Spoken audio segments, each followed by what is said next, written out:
Welcome to our weekly mini session. Each week, we will deliver a bite-sized workshop on hot topics. This workshop will be live on our main Facebook page, as well as our certified teachers group. We will also have it recorded so you can reference all of our previous topics on the AcroDance Resource Center. Be sure to let us know where you're from in the comments below. Today's topic is next pieces of equipment to buy, what you can do with them, and why you'll love them. We have special guest Sarah Reese with us today. Sarah has a bachelor's degree in kinesiology, studied contemporary dance at Simon Fraser University, and completed a second degree in education. She has a master's degree in human performance coaching sciences. She has split her time in many different careers as a stunt double, for example, in the thriving Vancouver film scene. Performance career, she worked on various projects, including cruise ship contracts, print, television, film, and nightlife productions. When not touring as a public speaker, Sarah is the director of a large competition and manages a physiotherapy clinic among other small businesses. She has spent the last decade touring worldwide, presenting at various universities, dance conventions, and conferences. She can also be seen live from Los Angeles with CLI Studios. We are lucky to also have Sarah as an acrobatic arts course conductor and examiner. Welcome, Sarah. We are so happy to have you today. I'll let you take it away. Hi, friends. I'm very excited to be here today. We are going to talk about mats and equipment. And I want to just start off first by saying you really don't need any equipment for a successful program, and you really don't need equipment for your dancers to excel. So if you have some strip mats and maybe some yoga blocks and some other little trinkets, you're already doing awesome, okay? Step one is those strip mats, and I'm going to present a little video today that shows the different types of strip mats, and I personally like having one of each because they both have benefits. That's the carpet mat and the strip mat. And so in my video, I'll show why I love having one of each as opposed to having the same. And then I'm going to show you a video that has all sorts of different types of mats that you can start to incorporate into your programs. Again, you don't need any of these things. However, as you start building your programs and seeing that they're gaining traction and you want to expand, these are the kinds of things that you could start adding and as your programs grow. While I was sort of building acro programs at various studios, I started to notice that there was a need for these programs that existed somewhere between dance and gymnastics. So the AcroDance programs, but when I was surveying clients, what I found was what they loved about dance was the year-end recital and the super cute sparkly costume that they got to wear, and they loved that they got to do things to music. That's not a big part of gymnastics. They do use music in gymnastics, but it's not the same as we kind of use music in dance. And kids love that environment where they're going to get to wear that sparkly costume. They're going to get to go on stage and do a recital. They're going to get to listen to awesome music. But then blending that with some of the awesome things that gymnastics has to offer, which is, the tumbling on some of those cool apparatuses, and, they get to flip around and hang from things. So I found that blending what both the best things of those kind of programs had really gave me a lot of success and a lot of traction. And there was an increase in numbers of participants as I started to add new kind of gymnastics inspired apparatus. So we're not running gymnastics programs, and those are vault, bars, beam, floor. We're obviously not running and doing vaulting. But when I start to add some of these mats that are kind of more gymnastics based, you start to get a little bit more of a gymnastics feel. But for me, that was a really great thing because I was bridging that gap between the gymnastics programs and the dance programs. We were truly running an AcroDance program. We were doing a recital with the costumes, but then we were also adding those elements of, we'll call them sort of introductory gymnastics elements with these fun pieces of equipment. And it was really great in terms of building programs, and also having them for my higher level athletes really helped advance their skills, tumbling, that kinds of things. So I'm going to show a little video for you.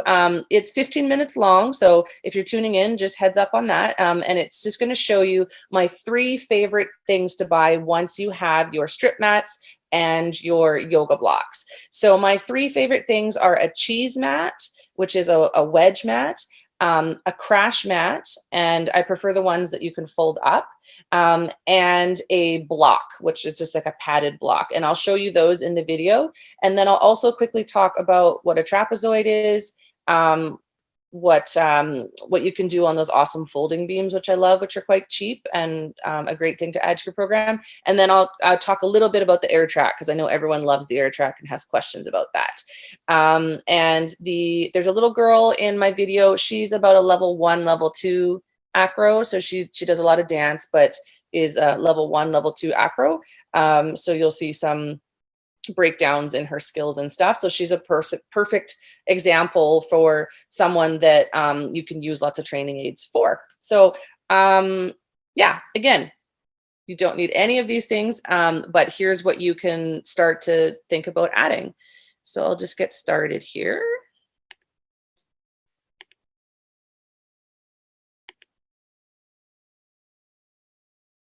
When we teach the acrobatic arts courses, we often get a lot of questions about the row mats.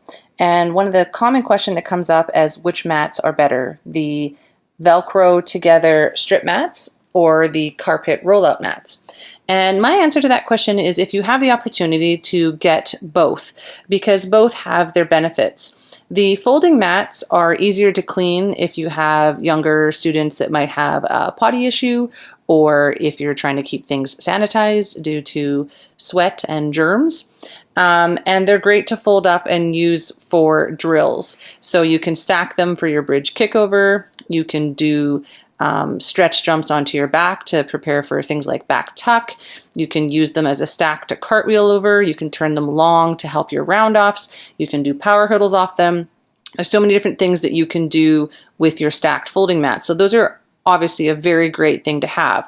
The carpet I also really like because the carpet has less chance of rolling. It tends to be heavier and it sticks to the ground better because it's just more of a weighted down thing since it's one long surface. So what I also love about the carpeted mats is that any mat that I get that I want to add on top of that usually has a Velcro on surface. So if I'm doing any drills, I can then Velcro my mat on top of my carpet surface, and it's not going to slide and it's not going to move.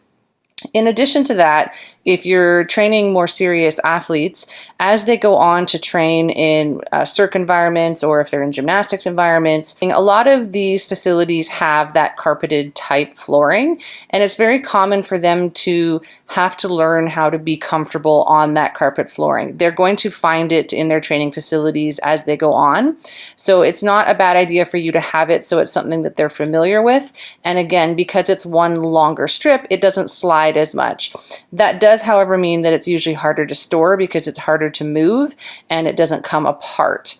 The other concern I have found with my carpet roll-up mats over the years is they do tend to carry an odor. I have cleaned them no matter how many times, I go and get a professional carpet cleaner and get them done. They do kind of retain a little bit of a foot sweat odor. That is the downside of the carpet ones, whereas the vinyl mats tend to clean nicer. But again, there's benefits and not so great things about both. If you have the opportunity, I would encourage you to get both, and that's going to be really helpful for your programs. Once you have secured your primary mats, the next three things that I suggest you invest in are a cheese mat, a block wedge, and a crash mat.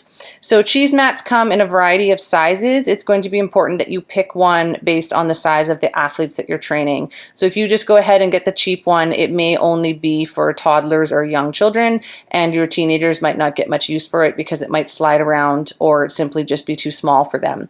They do come quite expensive. The larger the size, the more expensive it gets. They can range anywhere from $250 up to I've seen them as much as $1,200 when you're increasing the size. So keep that in mind. There's lots of great things that you can do on a cheese mat. The primary thing that they're going to help with is all of your rolls. So your forward rolls, your backwards rolls, your straddle rolls, all of those rolling techniques, log rolls. That is the number one thing that you're going to get out of your cheese mat. Some cheese mats are one piece and other cheese mats fold in half. When those cheese mats fold in half, they double up as a spotting block. So then you can stand on top of it and help spot some of your lifts from a higher height, which is great. You also now have the option of stacking those panel mats on top of those blocks for some of your tumbling drills. So having a block is a very great thing. It's awesome for strength. It's awesome to have dancers do bridges up on that so that they can start to work on their alignment and develop their strength by having their feet up quite high. It also stores nicer if you have the one that collapses down and folds down. Your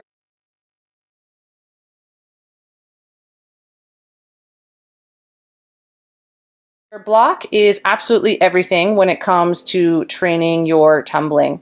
So you've probably already learned this in the pre-cartwheel when we do that cartwheel over sort of a small booster block or an aerobic step. It will help with the hand, foot coordination. Your younger athletes coming in really struggle with the distance from the standing to the floor when they're attempting to cartwheel. So by adding a block there, you decrease the distance and they gain more confidence. This goes on as well for handstands. That distance to the floor becomes too far. So with your younger athletes, you can be doing your L handstands on that propped up surface until they have the coordination to be getting their hands all the way down to the ground.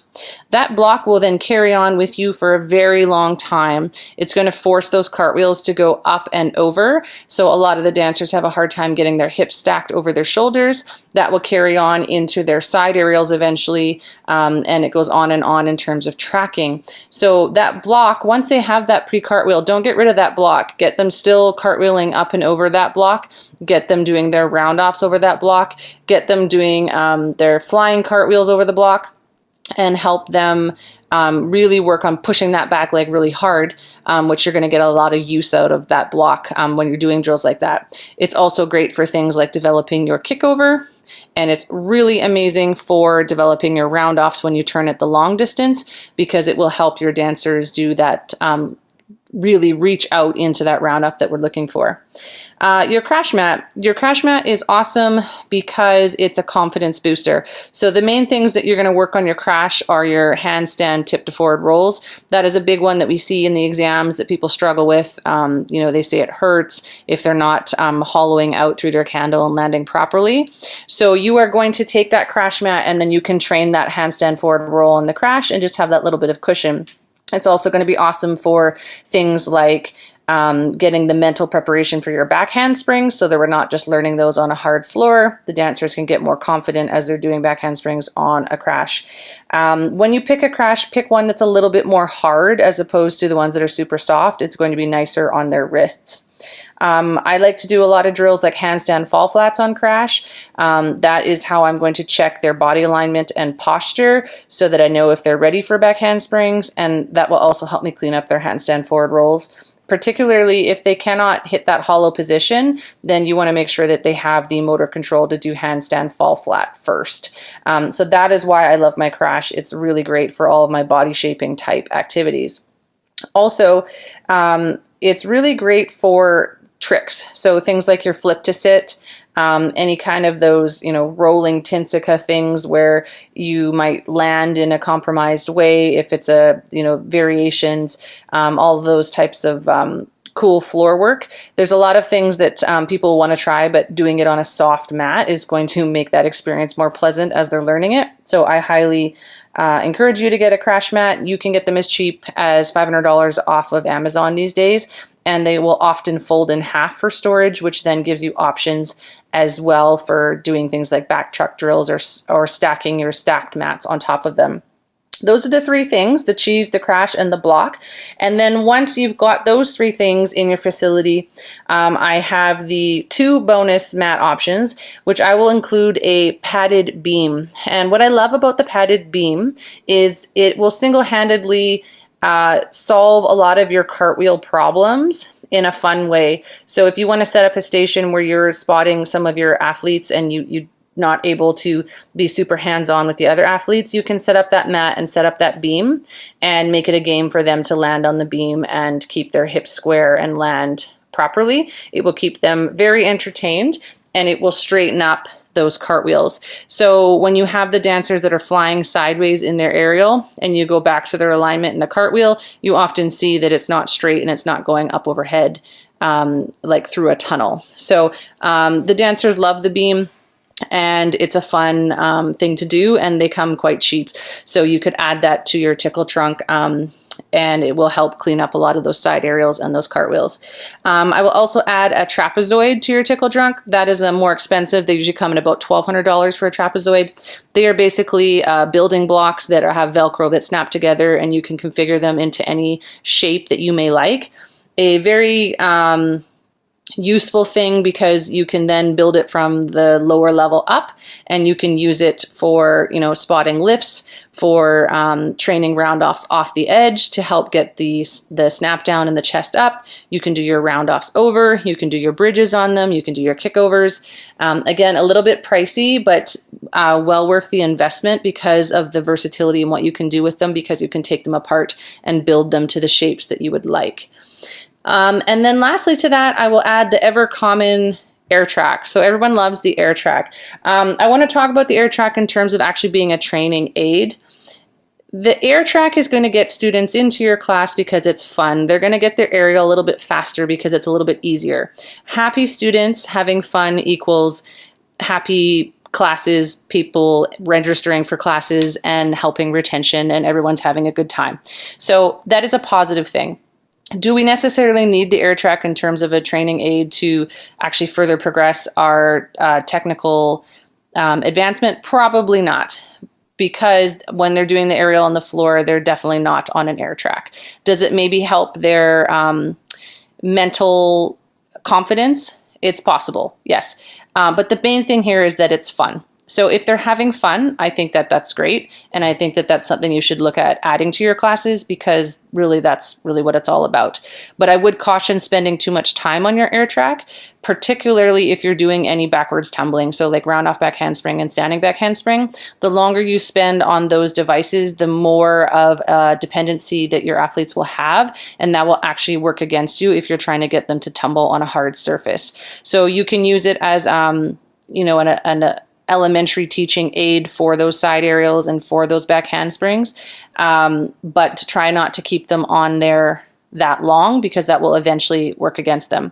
So the air tracks are fun. They are getting more and more better in quality. When they first came out, it was, you got a lot from China and they would burst very easily.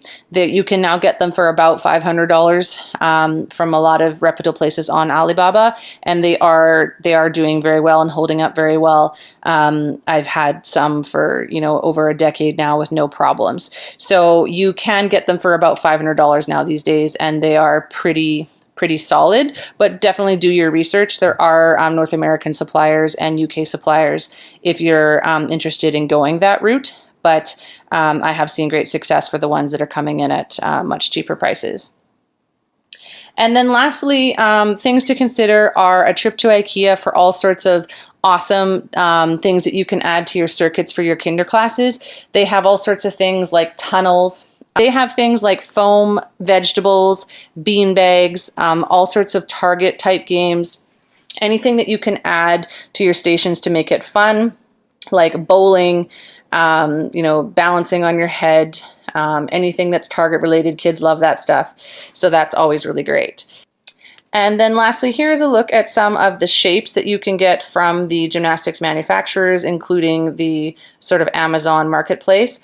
A lot of these are really great for your younger students, for that sort of bridge between the gymnastics programs into the kinder programs, that kind of bridge between gymnastics and dance. There's definitely a market there for filling your classes, and there's definitely a need for those types of programs. They become quite popular. So take a look at those. I've got some examples here. There is we call this one a mailbox. Lots of shoulder mobility drills you can do with that. There are the Pac-Man, which you can use for learning back handsprings. I don't know that this one's my favorite because it's a little bit unstable sometimes if the dancer actually jumps into that back handspring. A modification of the Pac-Man is the slightly different shaped roller, which I've had more success with. It's more stable. I don't actually love using those to teach back handsprings, but they're a great opportunity to build spatial awareness and body confidence and strength. And, you know, some of your more pre-competitive recreational dancers can, you know, roll backwards, touch the ground, and you know, use their core strength to pull themselves over and feel like they're doing a back walkover or a back handspring and feel really positive about what they're doing. So that's a win for me. But do you want to be super advancing your kids in back handsprings on those type of training aids? Probably not. If you stick to the drills and progressions, you'll probably have a better success than solely relying on these types of training aids. Things like stairs, wedges, half moons, donut holes are always fun for circuits and for stretching and mobility. Hexagons, rebounders. There's also small aids that you can have for bars that will develop core strength and arm strength to get people moving that you can use at stations. And then again, check out Amazon, check out IKEA, check out the dollar store for things that you can add to your classes that are bright and colorful and tactile and have texture. So those are my suggestions for you in your programs, and I hope you have a great time. Again, a cheese mat is something you should be looking into. A crash mat for all of your mental development on your higher tumbling skills, and something softer to land on for all of those tricks and those handstand forward roll type drills. And then a block, which is going to be your friend as you develop your higher level tumbling. And that's what I have for you. I'll take some questions now. Bye.